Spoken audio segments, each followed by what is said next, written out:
Junior চিকিৎসকরা দ্বারা সাংবাদিক বৈঠক করছেন, সরাসরি নজর রাখবো সেদিকে।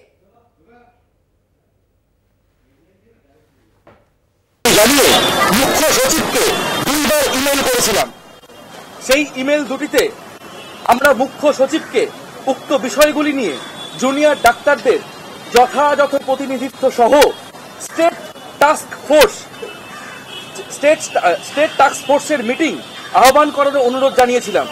কিন্তু অত্যন্ত দুঃখের বিষয় যে রাজ্য সরকার মিটিং ডাকাতে দূরস্থান আমাদের চিঠি দুটির কোনো উত্তর দেওয়ারও প্রয়োজন বোধ করেননি। 9 আগস্ট থেকে 30 সেপ্টেম্বর 52 দিন পেরিয়ে গেলেও নিরাপত্তার নামে কি পাওয়া গেল? যেই সিসিটিভিকে রাজ্য সরকার তার নিরাপত্তার মূল নিদর্শন বলে প্রচার করতে চাইছে, সেই সিসিটিভি কলেজগুলিতে মোট প্রয়োজনের মাত্র 26% লাগানো হয়েছে এই 50 দিন ধরে। সুপ্রিম কোর্টের স্বাস্থ্য সচিবের মিথ্যা ভাষণ থেকে আমরা আরো কি জানতে পারলাম? সাগর দত্ত মেডিকেল কলেজে নাকি মরণাপন্ন রোগীকে আমরা আইসিইউ বেড দিইনি, আমরা তাকে চিকিৎসা পরিষেবা দিইনি। রাজ্যের মানুষ ভালোই জানেন রাজ্য সরকারের এই অভিযোগ কতখানি মিথ্যে। 2 দিন আগে সাগর দত্ত মেডিকেল কলেজে ঘটে যাওয়া ঘটনাতে অত্যাবশ্যক আইসিইউ বেড না পাওয়ার ফলেই জুনিয়র ডাক্তারদের মরণপণ চেষ্টার পরেও একজন মুমূর্ষু রোগীকে বাঁচানো যায়নি। তারপরেই হাসপাতালে পর্যাপ্ত সুরক্ষা ও নিরাপত্তা ব্যবস্থা না থাকার ফলে রোগীর পরিজনেরা ডাক্তারদের উপরেই চড়াও হয়। মহিলা ইন্টার্ন ও নার্সদের নিগৃহীত হতে হয় তাদের হাতে। আমরা আমাদের আন্দোলনের প্রথম দিন থেকে বলে এসেছি, সরকারি হাসপাতালগুলিতে রোগী পরিষেবা সুনিশ্চিত না করা গেলে চালু হাসপাতাল পরিকাঠামোর জনমুখী রদবদল না ঘটিয়ে ডাক্তার ও স্বাস্থ্যকর্মীদের নিরাপত্তা সুনিশ্চিত করা সম্ভব না। সাগর দত্তের ঘটনা এরই এক জ্বলন্ত উদাহরণ।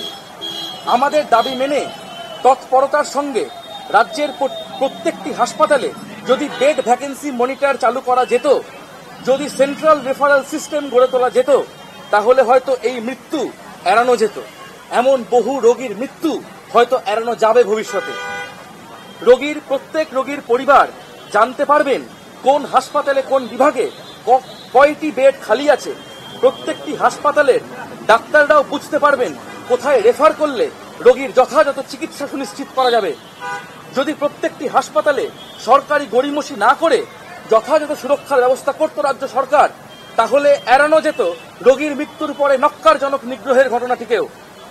গত 2 দিনে এইরকম নিগ্রহের ঘটনা আমরা বহুবার ঘটতে দেখলাম Kolkata national medical college, Rampurhat medical college, IQ city medical college ইত্যাদি জায়গাতেও। আমরা বারংবার উল্লেখ করেছি যে অভয়ার ঘটনার বীজ লুকিয়ে আছে বর্তমান স্বাস্থ্য ব্যবস্থার গভীরে। আমাদের আরেকখানি মূল দাবি ছিল বর্তমানে স্বাস্থ্য ব্যবস্থায় জারি অগণতান্ত্রিক ভয়ের পরিবেশকে নির্মূল করার, সমাজ থেকে এই ভয়ের রাজনীতি এবং কলেজগুলিতে হুমকির সংস্কৃতি অপসারণ করার। আমরা দেখেছি সুপ্রিম কোর্টেও আজ প্রতিষ্ঠিত হয়েছে যে আরজি করের ঘটনা কোনো বিচ্ছিন্ন ঘটনা নয়। আরজি করের মতো একটি ঘটনা ঘটেছে, তার কারণ সেখানে একটি অগণতান্ত্রিক ভয়ের রাজনীতির পরিবেশ তৈরি হয়েছিল। সন্দীপ ঘোষের অবৈধ কার্যকলাপ এবং জুলুমবাজিতে স্বাস্থ্য দপ্তরের উচ্চস্তরের প্রত্যক্ষ প্রশ্রয় ছিল এবং একইভাবে তিনি ক্যাম্পাসে একদল গুন্ডাকে আশ্রয় দিয়েছিলেন যারা এই অপশক্তির বলে বলিয়ান হয়ে এতদিন এই দুর্নীতিকে কার্যকর করেছিল। আমরা স্পষ্টভাবে আমাদের বৈঠকে মুখ্যমন্ত্রী এবং মুখ্য সচিবকে সরাসরি জানিয়েছি এবং ইমেলেও বলেছি এই ভয়ের পরিবেশে আমরা সুরক্ষিত বোধ করছি না এবং হাসপাতাল বা মেডিকেল কলেজগুলোর সিদ্ধান্ত গ্রহণকারী যে কমিটিগুলি, তাতে জুনিয়র চিকিৎসকদের সঠিক প্রতিনিধিত্ব সুনিশ্চিত না করলে এই স্বঘোষিত নেতা নেত্রীদের জুলুমবাজি চলতেই থাকবে। একে প্রতিরোধ করবার জন্য সকল স্তরে গণতান্ত্রিক নির্বাচনের মাধ্যমে ছাত্রছাত্রী ও জুনিয়র ডাক্তারদের প্রতিনিধি সুনিশ্চিত করতে হবে। কলেজের সমস্ত সিদ্ধান্ত গ্রহণকারী প্রতিষ্ঠান, college council, anti ragging committee, internal complaints কমিটিতে নির্বাচিত প্রতিনিধি রাখার দাবি আমরা জানিয়েছি বারংবার, যা এই প্রতিষ্ঠানগুলির সঠিক কার্যক্রম সুনিশ্চিত করবে এবং যৌন হয়রানির বিপক্ষে একটি প্রতিরক্ষামূলক পরিবেশ তৈরি করবে। তার সাথে মেডিকেল কলেজগুলিতে দুর্নীতির মূল আখড়া রোগী কল্যাণ সমিতি, যা মুখ্যমন্ত্রী মৌখিকভাবে ভেঙে দিলেও তার কোনো লিখিত নোটিশ আমরা পাইনি, এবং যদি ভেঙেও দেওয়া হয় তার পরিবর্তে গঠিত প্রতিষ্ঠানে নির্বাচিত ছাত্রছাত্রী ও জুনিয়র ডাক্তারদের প্রতিনিধিত্ব সম্পর্কে সুস্পষ্ট কোনো সিদ্ধান্তও আমরা দেখতে পাইনি।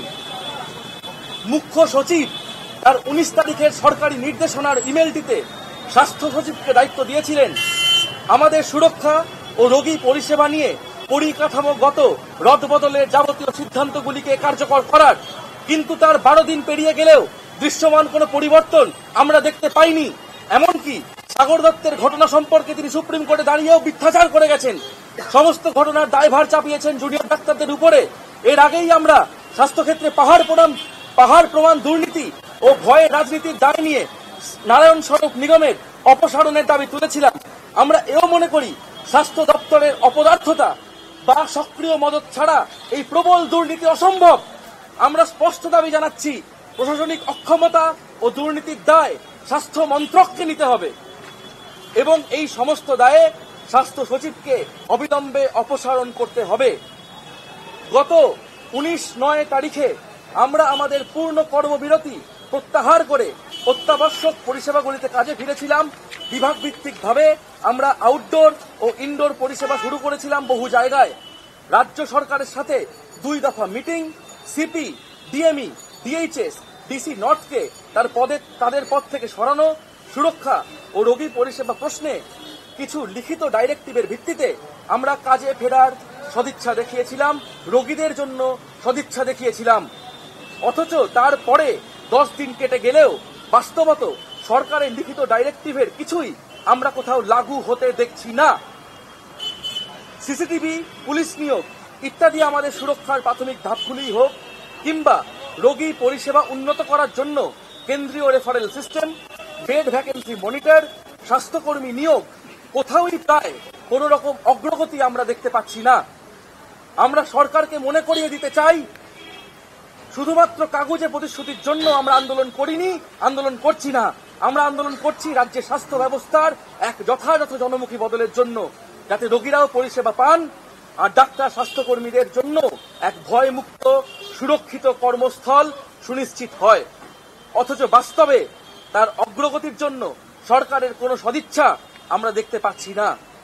আমাদের কাজে ফেরার জন্য উপযুক্ত ভয়হীন পরিবেশ সুনিশ্চিত হয়নি এখনো। একথা আমাদের কাছে স্পষ্ট হচ্ছে সাগর দত্ত ন্যাশনালের ঘটনা এবং শাসক দলের বিধায়কদের ভয়াবহ হুমকির মুখে দাঁড়িয়ে আমরা প্রমাণ পাচ্ছি যে আমরা ভয়হীন পরিবেশ পাইনি এখনো। এর সাথে রাজ্যের প্রতিটি হাসপাতাল, মেডিকেল কলেজ থেকে ভয়ে রাজনীতি নির্মূল করার দাবি আমরা করেছি আন্দোলনের প্রথম দিন থেকে। আর একটিও অভয়ের ঘটনা যাতে না ঘটে তা সুনিশ্চিত করতে গেলে এই ভয়ে রাজনীতিকে উপড়ে ফেলা ছাড়া প্রত্যেকটি জায়গাতে গণতান্ত্রিক পরিসরকে সুনিশ্চিত করা ছাড়া আর উপায় নেই। অথচ এ ব্যাপারেও রাজ্য সরকারের কোনো সদিচ্ছা আমরা দেখতে পাইনি। স্বাস্থ্যক্ষেত্রে চালু সিন্ডিকেটের মাথাদের বিরুদ্ধে কোনো এনকোয়ারি কমিটি তৈরি হয়নি। কলেজে কলেজে আরডিএ এবং স্টুডেন্টস কাউন্সিল তৈরির জন্য কোনো উদ্যোগ সরকারের পক্ষ থেকে নেওয়া হয়নি। এমত অবস্থায় বাধ্য হয়েই আমরা আজ থেকে পূর্ণ কর্মবিরতি অর্থাৎ ফুল সিজওয়ার্কে ফিরছি। সরকারের পক্ষ থেকে সুরক্ষা, রোগী পরিষেবা ও ভয়ে রাজনীতির প্রশ্নে নিম্নলিখিত বিষয়গুলিতে সুস্পষ্ট পদক্ষেপ না পাওয়া অবধি আমরা পূর্ণ কর্মবিরতি চালিয়ে যেতে বাধ্য হব। 1. দীর্ঘসূত্রিতায় বিভ্রান্ত না করে দ্রুত ও স্বচ্ছতার সাথে অভয়ার ন্যায় বিচার সুনিশ্চিত করতে হবে। 2. স্বাস্থ্যক্ষেত্রে প্রশাসনিক অক্ষমতা ও দুর্নীতির দায় স্বাস্থ্য মন্ত্রককে নিতে হবে এবং স্বাস্থ্য সচিবকে অবিলম্বে তার পদ থেকে অপসারণ করতে হবে। 3. অবিলম্বে রাজ্যের সমস্ত হাসপাতাল ও মেডিকেল কলেজে সেন্ট্রাল রেফারাল সিস্টেম চালু করতে হবে। 4. প্রত্যেকটি মেডিকেল কলেজ ও হাসপাতালে ডিজিটাল বেড ভ্যাকেন্সি মনিটর চালু করতে হবে। 5. অতি দ্রুত সবকটি মেডিকেল কলেজ ও হাসপাতালে জুনিয়র ডাক্তারদের নির্বাচিত প্রতিনিধিত্ব সহ কলেজ ভিত্তিক টাস্ক ফোর্স তৈরি করতে হবে। প্রয়োজন মাফিক সিসিটিভি, অনকল রুম, বাথরুমের সাথে হেল্পলাইন নাম্বার, প্যানিক বাটনের ব্যবস্থা করতে হবে। 6. হাসপাতালগুলিতে সুরক্ষা বাড়াতে হবে। সিভিক ভলেন্টিয়ার নয়, স্থায়ী পুরুষ ও মহিলা পুলিশ কর্মী নিয়োগ করতে হবে। 7, হাসপাতালগুলিতে ডাক্তার, নার্স এবং স্বাস্থ্যকর্মীদের শূন্য পদগুলি অবিলম্বে পূরণ করতে হবে। 8, প্রত্যেকটি মেডিকেল কলেজে থ্রেড সিন্ডিকেটে জড়িতদের বিরুদ্ধে এনকোয়ারি কমিটি বসিয়ে তাদের কড়া শাস্তি দিতে হবে। রাজ্য স্তরেও এনকোয়ারি কমিটি তৈরি করতে হবে। 9, অবিলম্বে রাজ্যের প্রত্যেকটি মেডিকেল কলেজে ছাত্র সংসদ নির্বাচন করতে হবে। সবকটি কলেজে আরডিএ কে স্বীকৃতি দিতে হবে। কলেজ ও হাসপাতাল পরিচালনার সবকটি কমিটিতে ছাত্রছাত্রী ও জুনিয়র ডাক্তারদের নির্বাচিত প্রতিনিধিত্ব সুনিশ্চিত করতে হবে। 10, ওয়েস্ট বেঙ্গল মেডিকেল কাউন্সিল ও West Bengal health recruitment board এদের অভ্যন্তরে যে ব্যাপক দুর্নীতি ও বেনিয়মের অভিযোগ রয়েছে তার সাপেক্ষে দ্রুত তদন্ত প্রক্রিয়া শুরু করতে হবে। আমরা ইতিমধ্যেই প্রেস কনফারেন্সের মাধ্যমে সবাইকে জানিয়ে দিয়েছি, অভয়ার ন্যায় বিচার যেভাবে দীর্ঘকালে জড়িয়ে পড়েছে তা আমাদের হতাশ এবং ক্ষুব্ধ করেছে। তাই অভয়ার বিচার সুনিশ্চিত করতে দোষীদের দ্রুত গ্রেপ্তার ও দৃষ্টান্তমূলক শাস্তির দাবিতে এবং সর্বোপরি এমন ঘটনার পুনরাবৃত্তি রুখতে স্বাস্থ্যক্ষেত্র সহ সমাজের সর্বস্তরে ভয়ের রাজনীতিকে নির্মূল করতে আমরা আগামী 2 তারিখ মহালয়ার দিন এক মহা মিছিল ও মহা সমাবেশের ডাক দিচ্ছি।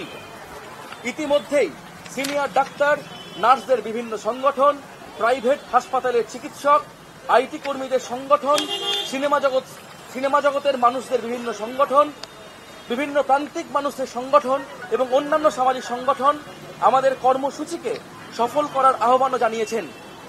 আমরা সমাজের সর্বস্তরের মানুষের কাছে আরও একবার 2 তারিখ কলেজ স্কয়ার থেকে ধর্মতলা মহামিছিল এবং ধর্মতলায় মহা সমাবেশে যোগ দেওয়ার আহ্বান জানাচ্ছি। আমাদের প্রতিবাদ জারি থাকুক।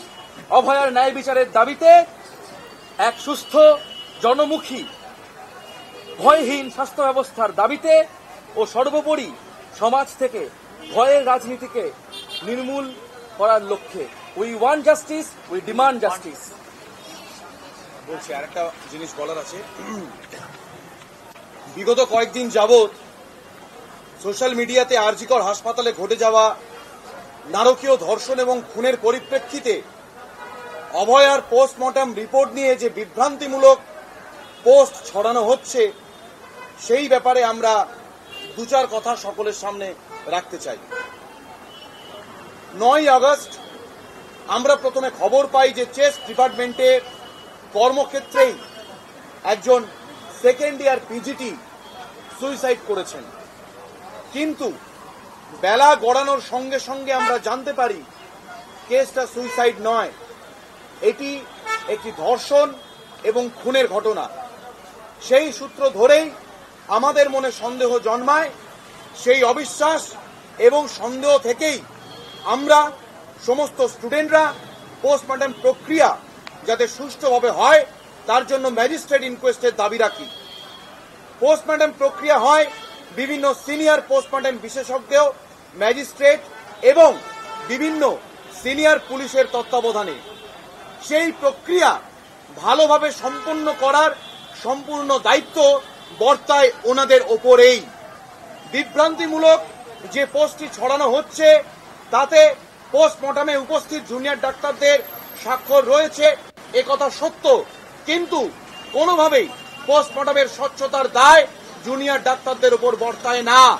কারণ আমরা আমাদের সীমিত জ্ঞান নিয়ে ওই মুহূর্তে দাঁড়িয়ে আমাদের পক্ষ থেকে সবটুকু দিয়ে চেষ্টা করেছিলাম যাতে এই নারকীয় খুন ও ধর্ষণের ঘটনাকে আত্মহত্যার মুখোশ না পরানো হয়।